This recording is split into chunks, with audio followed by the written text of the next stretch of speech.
Die Grenzwacht hielt im Osten dem Feinde lange stand. Heut kehrt ihr letzter Posten zurück ins Vaterland. So, how does the government actually work? I think that's a good question. I think it's a very relevant question, and I might be on the young side, but I think I know a little bit. I did grow up around the DC area. I did know a lot of people in bureaucratic positions growing up, and I worked within DC for a period of time. So, maybe I have some insights. Maybe I have some good stories. And from that experience, I think I also have a kind of different take. I don't think the government is as opaque as you might think. I think that there are plenty of secrets, plenty of who, what, and when, where, but the why is very clear. And a lot of their actions are more clear than you might initially think. It's just a lot of bureaucracy and obfuscation over top of something which is in reality kind of simple in its functionality, kind of apparent in how it functions. And it's apparent to the people within it. So let's first talk about affirmative action hiring and how that works in the government. You see, something I noticed very quickly when starting up in my government-related job is that we had these desk receptionists, all of African descent, all of them. Every single one, including it was common enough that they would leave the office or get fired, but it's very easy to fire one of them. You know, some of them would be underperforming in extreme ways, as in just not doing the job at all, and then you can fire one and you can get another, and there'll still be a woman of African descent, also woman by the way. So double check marks on the affirmative action bingo card, because we need that, legally speaking. But mind you, the people in charge of this office, of course, they're on the liberal side. They're just looking and they're thinking to themselves, well, we have this very technically based position. We're looking high and low for people of other races. Anyone at all who's not male and not white can be our affirmative action, and we need that. We need a lot of them, but we just can't find enough. So how do we fix that? Simple enough. Here is every single reception job. And no, it's just something that's obvious in the office. It was something that we could talk about over drinks. And I'm not talking about that long ago either. I'm talking about 2016, after Trump's elected even. So certainly from the time of Obama's presidency, the end of that presidency, through to Trump, because I was able to work through a little bit of both. In both cases, I was just here in DC talking with people of a bunch of different races who could recognize that this was exactly the case. And it was the case even though the same office was liberal. And where they could, they would go out of their way and hire underqualified people for other positions. But it's just that they would hire especially for these desk positions because they still couldn't get enough, no matter how much they bent over backwards, no matter how much they lowered their standards in some areas, and they even restructured the office to make sure that some people had an easier time of it. They'd make sure that some people who were hired because of affirmative action policies would have the easier projects, very blatantly. It's actually kind of an easy thing to do. You'll give people some interior architecture work, or you'll give them the domestic architecture work, the straightforward buildings. You certainly won't let them work on the very complicated buildings, the buildings that take a lot of programming and mathematics skill. Those were largely buildings reserved for the people of European, Arabic, and East Asian descent. And the thing too is, this is something I've noticed in and out of the government, just in jobs in general. Another popular position for people of African descent, something that they occupy disproportionately if you just walk around in any city at all, is security guards. People who might be placed as security or front entry people in any office building, any big corporate building. They'll just be constantly there.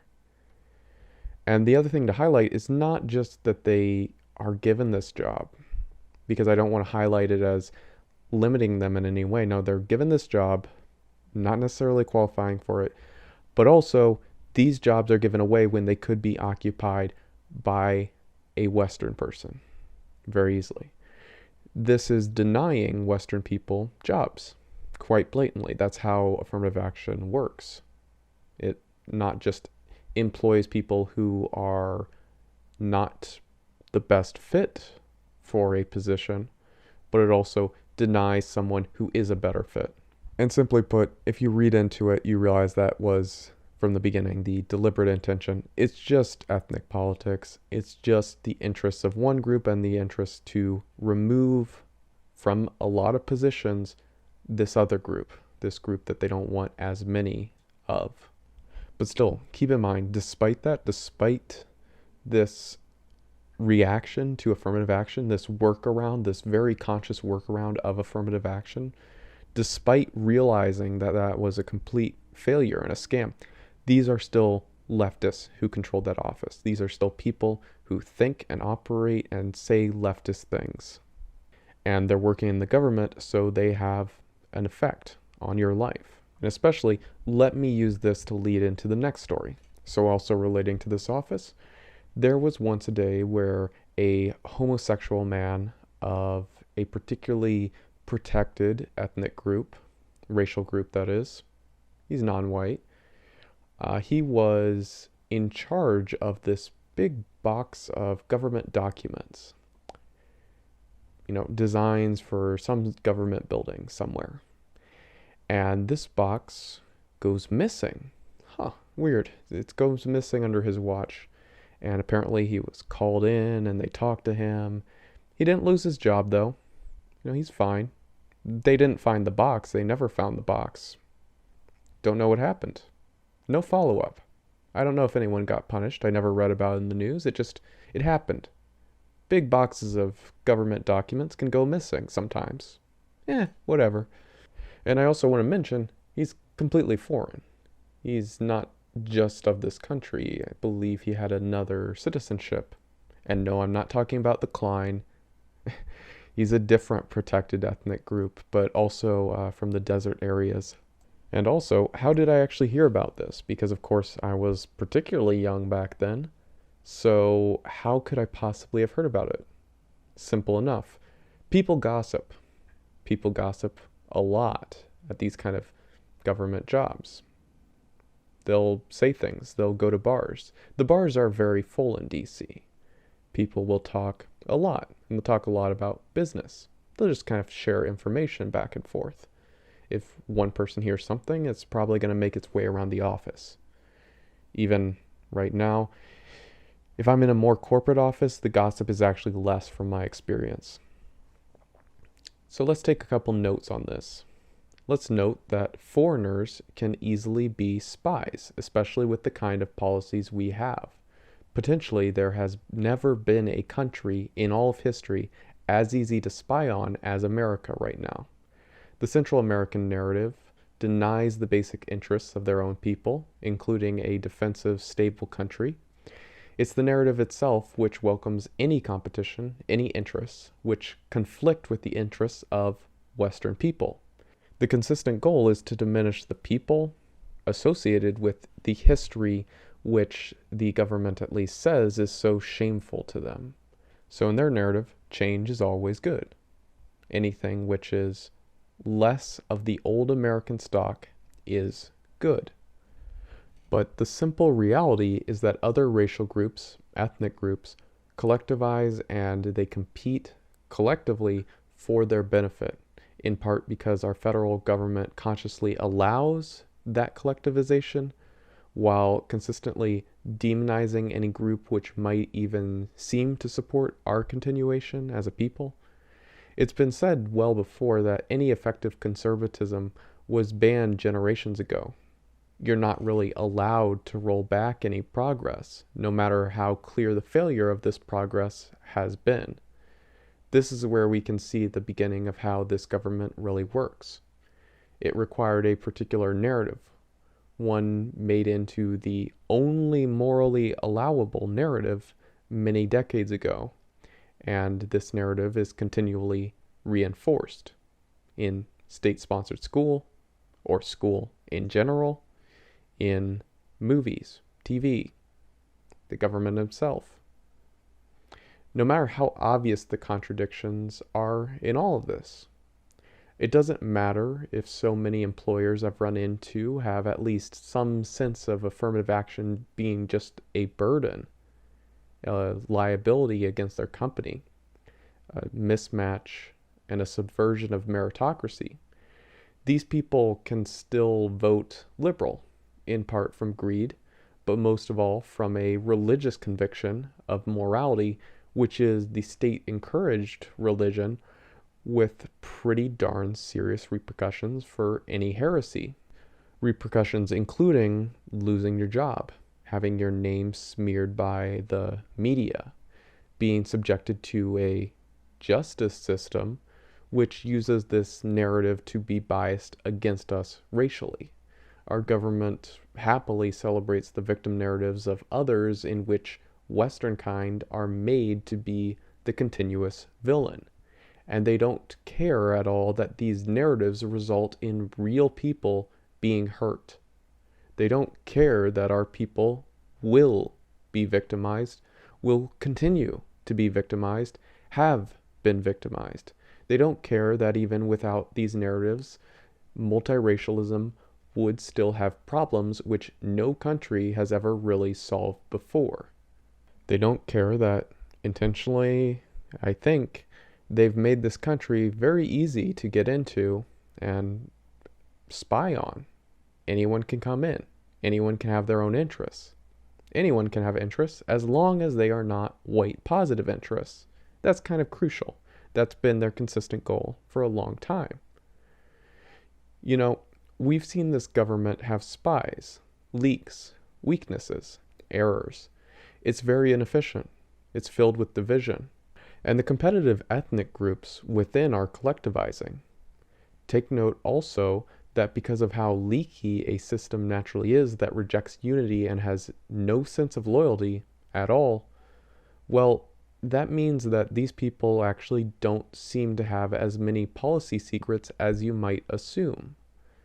Personal secrets, sure, and every once in a while we get a story revealing how degenerate some of these people are. But policy-wise, there's only so many secrets that they have. Instead, you can usually just listen to them as they openly declare their intention to commit harm against our people. It's a special lexicon that they have learned from a young age and which gets consistently updated. Voting rights means that they maintain control while further demonizing Western kind for having other interests, because in this narrative, the voting rights were restricted by people, maybe mostly of Western descent, who had interests. Also, diversity always means less white people. Isn't that convenient? They're going to have more voting rights, obviously. Or, here's another one. Why do people who declare themselves supporters of human rights always seem so dangerous and hate-filled? Simply because human rights means special privileges extracted from others. That's the only way that they can happen. And it's an accurate description for how our government has treated Western people. These special privileges have come from somewhere, now haven't they? From this, the government is not that united. You'll see it constantly. Just like in a school or a jail, in the government, people find those more genetically similar to themselves and make friends. They'll provide new job opportunities within their racial group. This means that you still have your racially based groups. And so in addition to some of the typical power-motivated backstabbing and bickering, You have all of these racial groups with competing interests. They're collectivizing and aiming to get more for their group. They'll phrase it again in the lexicon as something of their rights, justice for their people, something like that. But simply because we haven't been able to effectively collectivize, we, Western kind, are underrepresented and treated with anti-white bias consistently throughout the system. So you can see how many weaknesses the system has, though. It's ludicrous. At this point, the only unifying factor it genuinely has is the practice of anti-racism. Here I use the phrase practice rather than belief because, as I've talked about already in this video, they don't really believe, at least not when it comes to their money, their pocketbook.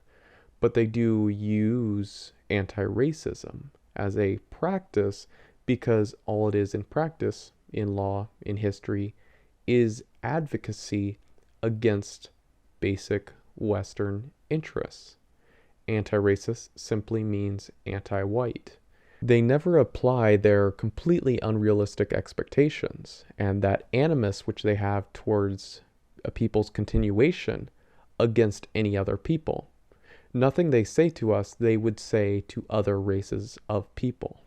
Nothing that they demand of us, to our continuous detriment, would they demand of another race. This is exactly how such a ludicrous system keeps itself going, though. It's something that you've seen a lot of recently. The US offering help to deal with some Canadian truckers. The celebration of the surveillance state when hunting down a bunch of people who just walked into the Capitol to take a photo op. And for those really paying attention, you've seen the government criminalizing speech in all effect. Sometimes it's a thin pretext of some other minor charge so that they can then deliver a draconian sentence, as in the case of Gypsy Crusader, or they might not even offer that thin legal pretext. They might just take the money, as in the case of Nick Fuentes here, and the government committing open robbery against the truckers in Canada through GoFundMe. And let's not forget about no-fly list for wrong thinkers like Fuentes. In Europe, also, you'll note, they just have speech codes. They just criminalize speech itself. And it is explicitly the speech which could continue the genetic interests of European peoples. See, this is how the government is currently working, and has worked. Now that you've woken up with the treatment of the truckers at least, why not question why it is that all those race riots in America happened in past decades? So much was destroyed consistently, and yet the government had a singular focus on infiltrating and shutting down white groups. Opposition to the movement filled with riots that they already supported. You know, who already had the media's support in this conflict of interest that happened in the 1960s? Who already had the monetary support in the 1960s? It was not the white groups. They were already set up for failure. But you can, of course, look at that further. I do have some older videos on MLK if you would like to see a little bit more regarding what his followers actually believed and what he actually said. Because he did say words. They're recorded. There's something to see there. And in present day, or back then, wherever you want to draw the line doesn't exactly matter, but let's just say it how it is. Simply, liberalism is treason against the people. It has to be that way. But they offer a narrative to cover up what they are doing. Liberalism makes a virtue, actually, of treason against the people. And in all of these cases, which I have just explained, both contemporary and historical, the goal of the government was first and foremost to infiltrate and disrupt any people organizing around a moral structure which challenges the moral structure of treason against the people which this government clings to. This is exhibited particularly in the surveillance state, a system which exists just to spy on the citizenry. If anything, we constantly hear that they knew about a terrorist before a deadly attack. Of course they knew. They have that system set up. They brought the person in question into a Western country, and they knew that the person was dangerous, and they decided to do nothing. Rest assured, though, as I've highlighted, their concentration is on disrupting the citizenry instead, decreasing and weakening the populace. They, after all, declare their hatred of populism because they hate the populace. See, this is the government. It is filled with conflicting interests and weaknesses. So to continue its existence, all they have to do, what they've decided to do, is make us even weaker as a people than they are as an organization. As long as they're stronger and we're weaker, that's good for them still. So they can't really make themselves stronger within the narrative that they have right now. So they must, and they do, concentrate on making us weaker. As much injury as they can inflict against us. They are really not worried about other countries at the moment. Their secrets are out there. They're easy to spy on. Their only concern is to inflict enough injury against us to make us even weaker than them. And if you look around, watch the trends that they promote, and they can even promote these globally, you can see how successful they have been. And to reflect on liberalism, this is why it's the easier path. Because it's easier to act destructively. It's easier to take ease, simplicity, just have fun, man. It's a lot easier than being constructive. Construction, building something up, takes sacrifice. So, when you're on the attack and you're ready to do harm, you're ready to inflict injury, you're ready to break something down, tear something apart, that's the easier action. That's the action that takes less effort and less organization. So let me close this out with one more story. A story still relating to how the government continues with the various employees that they do rely on.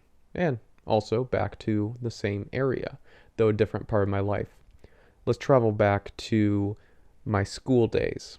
So I'm a young guy early on in high school, and me being me, of course, I'm rather annoyed with the Islamicists and their terrorism that I was seeing, because I kept hearing about it on the news. In Virginia, of course, I had already seen all this stuff about 9/11 growing up, and then a little bit more recently after that, oh man, there's this guy going around in a truck in Virginia, and he's just shooting white people randomly. This DC sniper in my area. It's another one. Man, isn't it weird? Isn't it weird to have these people around that are just killing? So I make my comments, maybe we shouldn't have Islamicists in America. Isn't ISIS bad? That's just kid stuff. But at the same time, then, what's the response of one of my friends? One of my friends whose dad works in a particular position within one of the Secret Service organizations, in a position where he couldn't tell his own family exactly what he did. So sure, yeah, I know there are particular secrets within the government, but still, this is the mentality. This should tell you a lot. So my friend replies with his story that he got straight from his dad, straight from his very special dad who works in a particular part of our secret services, who would presumably have some particular job which could involve some amount of spying. So my friend says to me, my dad says that comparing Islamicists to ISIS, that's like comparing white people to the KKK, man. Okay, so he didn't say the man part because he's like very smart or something, but obviously this is a grotesque conflation. in a lot of ways. One, I don't really remember the KKK getting a bunch of planes and flying them around. I don't remember them ever being a thing when I was growing up. I don't remember them having any presence at all in my life or the lives of my parents. I mean, really, I didn't even know what they actually believed until the internet came around. I suppose I had only seen those white robes in comedy movies. And then, of course, also, the people that you're talking about, they have targets. The DC sniper had a target. There are, again, these conflicting interests. So it's certainly possible that at some point in your life, you got to ask yourself, are you on the side of the Crusaders or the people invading their land? The people who are already taking over areas? Which side are you on? You might have to decide that, whether you like it or not sometimes. And that's not to condone all actions, but it certainly should make you consider, morally, what is your duty? Looking back, I can't say that what my friend said was at all morally acceptable. Because, think about it, why would you make those kind of excuses? To get to what exact end? To demonize white people. That was the reason for the excuse, to get to that point. No matter how ludicrous the conflation is, no matter how much it doesn't have to do with history, no matter how much it betrays our interests, the point was still to ensure that there was a conflation. There had to be a moral endpoint to get to. This is how people are educated, how they are taught to think and to argue. They have to get to that religious end. Even if right here, we're talking about someone who was not at all religious.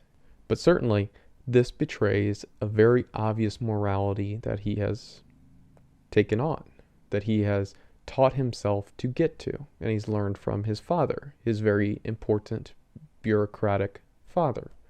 So I'm going to close with that and say that's probably a perfect example of how way too many of these ordinary bureaucrats, did I mention white?